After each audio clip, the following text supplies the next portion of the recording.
the desert,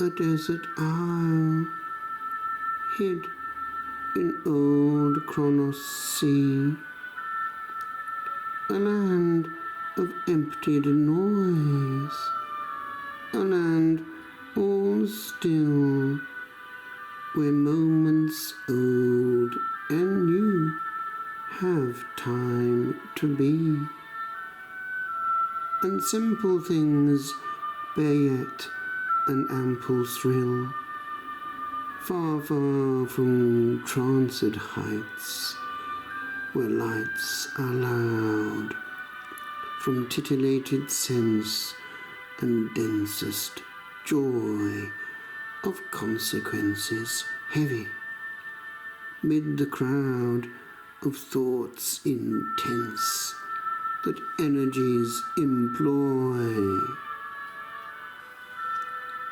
An isle, I say, where thought is brought to naught and bid not be. An isle whereon the world of worry, full compressed by pression wrought, is for all aeons more to the ocean hurled.